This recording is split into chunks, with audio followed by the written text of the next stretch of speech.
بسم الله الرحمن الرحيم.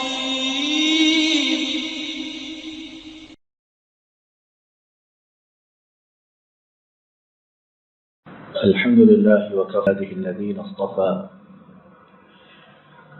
اللهم انفعنا بما علمتنا وعلمنا ما ينفعنا وزدنا علما. سبحانك لا علم لنا إلا ما علمتنا إنك أنت العليم الحكيم. اللہ کی توفیق سے رمضان المبارک کے متعلق بات کرتے ہوئے ہم چند لمحات میں یہ سننے، سمجھنے اور جاننے کی کوشش کریں گے کہ یہ ماہ مبارک، یہ ماہ رمضان کس قدر فضیلتوں کا حامل ہے، اور پھر اس کے بعد روزہ اللہ کے فضل و کرم سے ہمارے دین میں اور اپنے رکھنے والے کے لیے کس قدر شان و عظمت کا پیغام لاتا ہے۔ ہم سب جانتے ہیں کہ اللہ تعالیٰ نے مختلف ایام کو، مختلف مہینوں کو اور مختلف زمانوں کو دوسرے زمانے، مہینوں، ہفتوں اور دنوں پر فوقیت دی ہے۔ اسی طرح جن مہینوں کو بالادست بنایا گیا، فوقیت دی گئی، ان میں ماہ رمضان سر فہرست ہے۔ اور یہ کیوں ہے کہ اس میں ہم اللہ کی توفیق سے اللہ کے لیے روزے رکھتے، اجر و ثواب کے خواہش مند ہوتے اور اللہ سے مغفرت کا اور بخشش کا سوال کرتے ہیں۔ آئیے ماہ مبارک کے فضائل کو نمبر وار بالکل مختصر سے انداز میں سننے کی کوشش کرتے ہیں۔ پہلی بات ماہ رمضان کے متعلق یہ ہے کہ یہ ایسا مہینہ، ایسا مبارک مہینہ کہ اس میں جنت کے دروازوں کو کھول دیا جاتا اور جہنم کے دروازوں کو بند کر دیا جاتا ہے۔ امام نسائی نے حضرت انس بن مالک رضی اللہ تعالی عنہ سے روایت کی ہے کہ نبی کریم صلی اللہ علیہ وسلم نے ارشاد فرمایا، اور وقت کی قلت کے پیش نظر ہم عربی متن نہیں سنتے، صرف ترجمے پر اکتفا کرتے ہیں۔ آپ صلی اللہ علیہ وسلم نے فرمایا، رمضان کا مہینہ تم پر آ گیا، اس میں جنت کے دروازوں کو کھول دیا گیا، جہنم کے دروازوں کو بند کر دیا گیا، اور شیطانوں کو پابند تلاسل بیڑیوں میں جکڑ دیا گیا۔ تو اس حدیث پاک سے ہمیں اس مہینے کی فضیلت کے متعلق تین باتیں معلوم ہوتی ہیں۔ ایک یہ کہ جنت کے دروازے کھل گئے، دوسرا یہ کہ جہنم کے دروازے بند ہو گئے، اور تیسرا یہ کہ شیطان جو انسانوں کو گمراہ کرتے، پھسلاتے، ورغلاتے، انہیں جکڑ دیا جاتا ہے، پابند سلاسل کر دیا جاتا ہے۔ دوسری فضیلت اس ماہ مبارک کے متعلق اور اس کی پہلی رات کے متعلق خاص طور پر وہ یہ کہ اس ماہ مبارک کی پہلی رات میں یہ تمام باتیں ہوتی ہیں جو ابھی ہم نے پہلی حدیث پاک میں سنی، لیکن اس پہلی رات کی فضیلت کی کچھ مزید باتیں نبی کریم صلی اللہ علیہ وسلم نے ایک دوسری حدیث میں بیان کی، جو پہلی رات سے شروع ہوتی اور آخر رمضان تک قائم اور دائم رہتی ہے۔ امام احمد نے حضرت ابو ہریرہ رضی اللہ تعالی عنہ سے روایت کی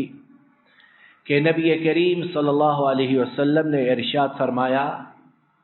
جب رمضان کی پہلی رات ہوتی ہے، اور رمضان کی پہلی رات کون سی؟ جو پہلے روزے سے پہلے نماز اذان مغرب کے ساتھ شروع ہوتی ہے، یعنی اس دن ہم نے روزہ نہیں رکھا ہوتا، اذان مغرب کے ساتھ ہی رمضان کی پہلی مبارک رات کا آغاز ہوتا ہے۔ فرمایا کیا ہوتا ہے؟ جب رمضان کی پہلی رات آتی ہے تو سرکش جنوں اور شیطانوں کو پابند سلاسل کر دیا جاتا ہے جو انسانوں کو برگلاتے ہیں۔ جہنم کے دروازوں کو بند کر دیا جاتا ہے، جنت کے دروازوں کو جہنم کے دروازوں کو بند کر دیا جاتا ہے، اور ان میں سے کوئی دروازہ کھلا نہیں رہتا۔ یہ مزید تاکید ہے، جہنم کے دروازے بند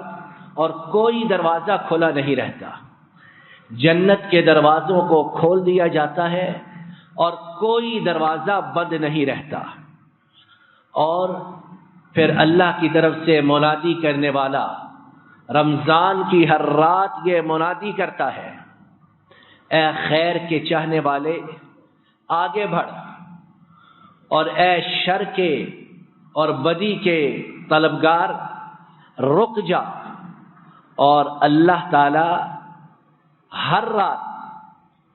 جہنم کی آگ سے گردنوں کو آزاد فرماتے ہیں،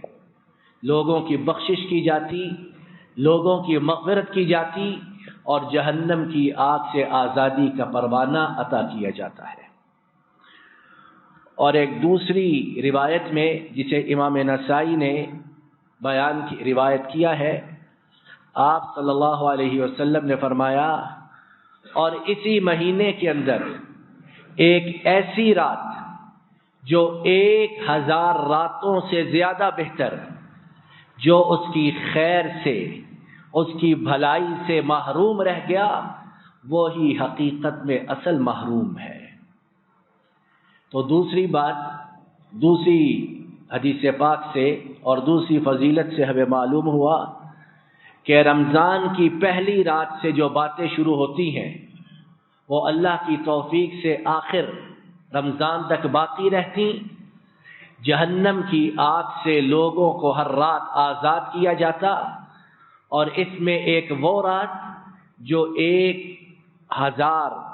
مہینے کی عبادت سے زیادہ اعلیٰ مقام اور درجہ رکھتی ہے۔ امام نووی نے ان احادیث کی شرح کرتے ہوئے لکھا ہے کہ یہ جو اللہ تعالیٰ نے جنت کے دروازوں کے کھلنے، جہنم کے دروازوں کے بند ہونے اور شیاطین کے پابند سلاسل ہونے کا ذکر کیا، یہ حقیقی طور پر بھی ممکن ہے اور مجازی طور پر بھی ممکن ہے۔ حقیقی طور پر اس طرح کہ واقعی جنت کے دروازے کھولے جاتے، جہنم کے دروازے بند کیے جاتے، اور مجازی طور پر اس طرح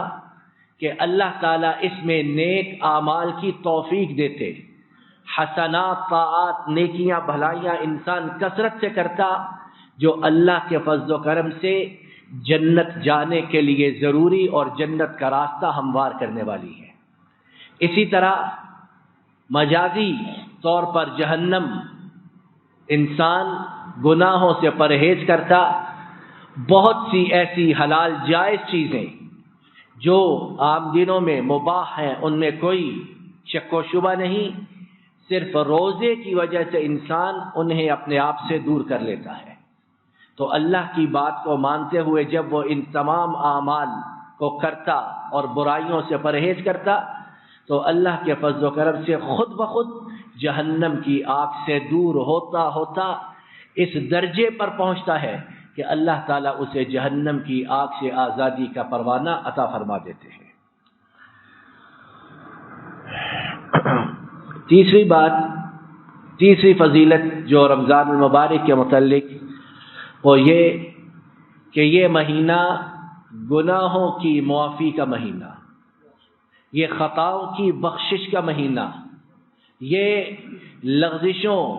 انہیں مٹا ڈالنے کا مہینہ ہے۔ امام مسلم نے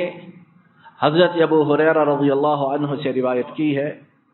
کہ نبی کریم صلی اللہ علیہ وسلم نے ارشاد فرمایا، 5 نمازیں اور جمعہ سے جمعہ تک اور رمضان سے رمضان تک، یہ چیزیں گناہوں کی معافی کا سبب ہے اللہ کے فضل و کرم سے۔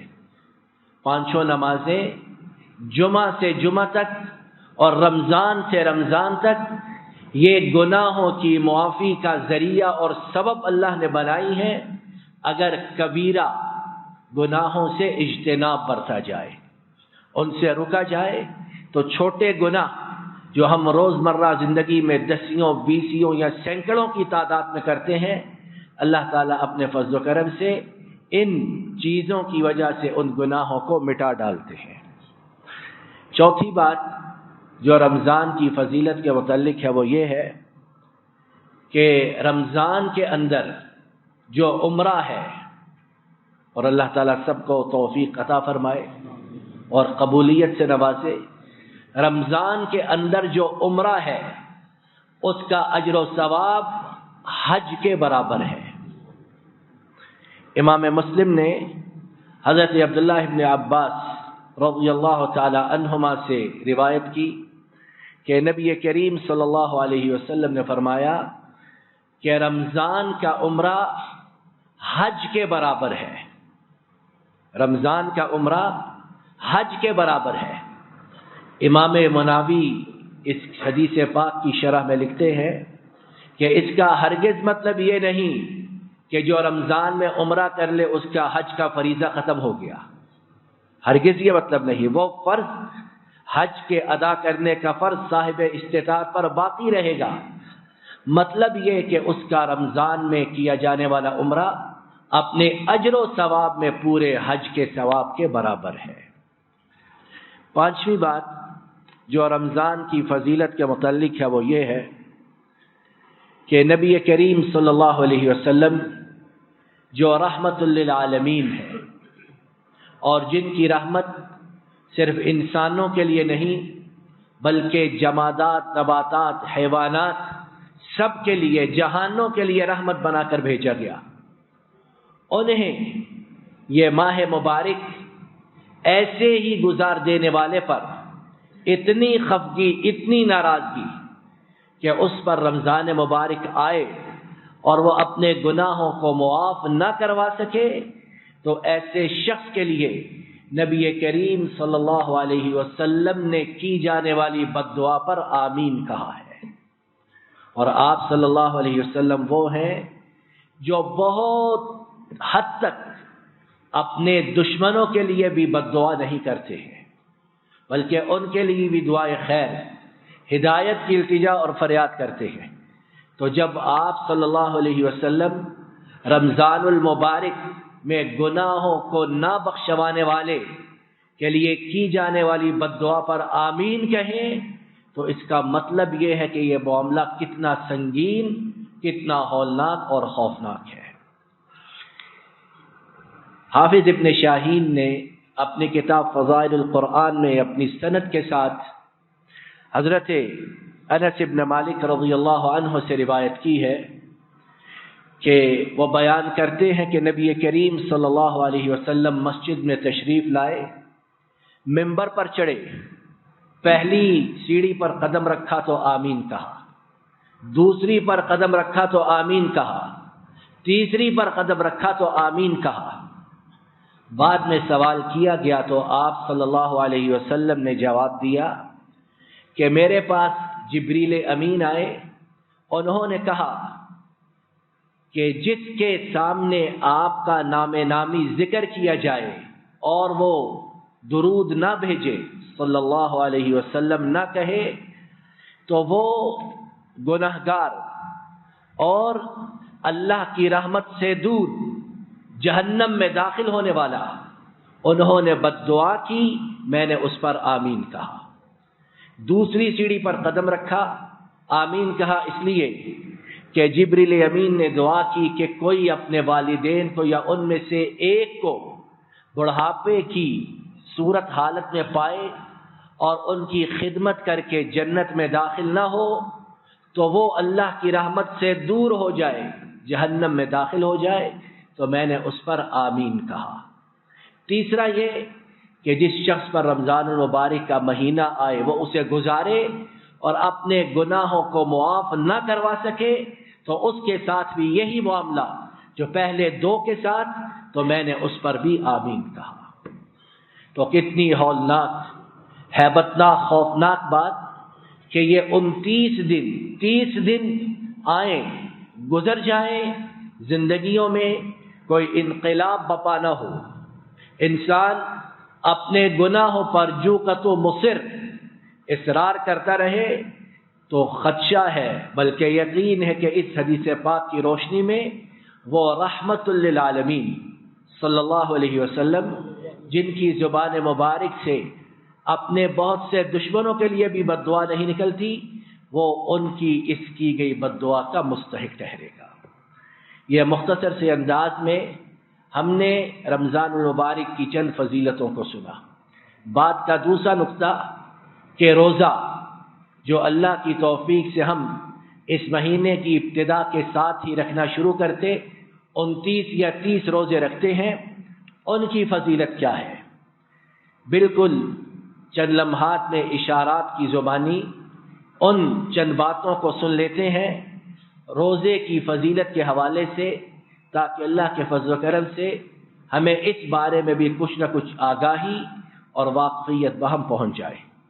پہلی فضیلت روزے کی یہ کہ روزہ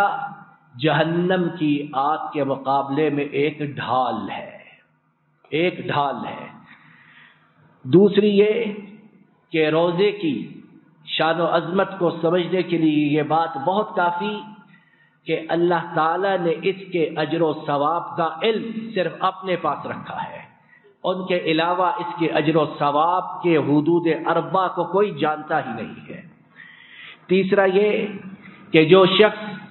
ایمان کی حالت میں اور اللہ سے اجر و ثواب کے طلب،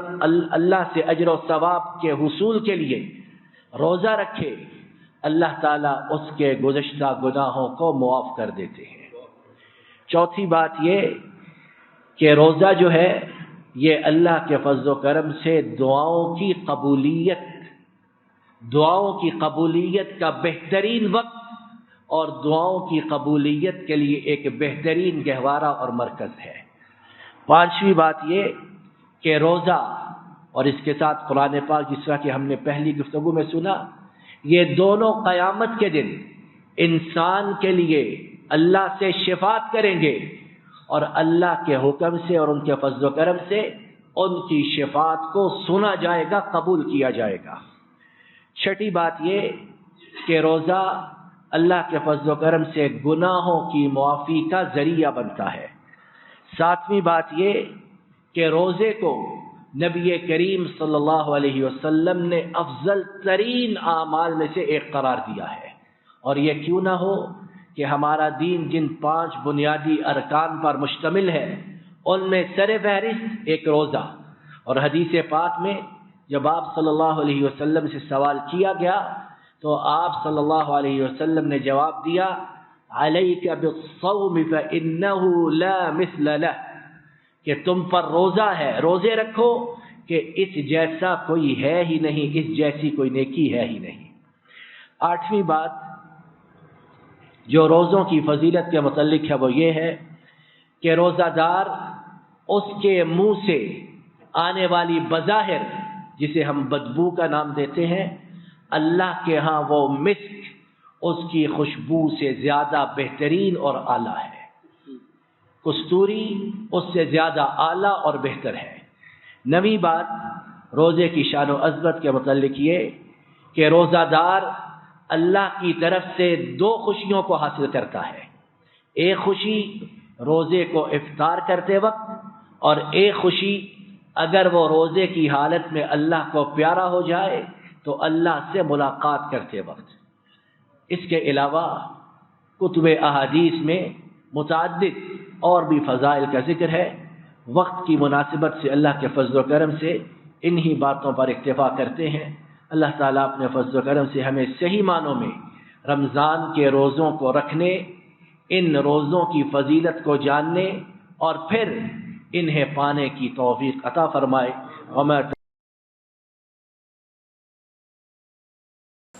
السلام علیکم ورحمۃ اللہ۔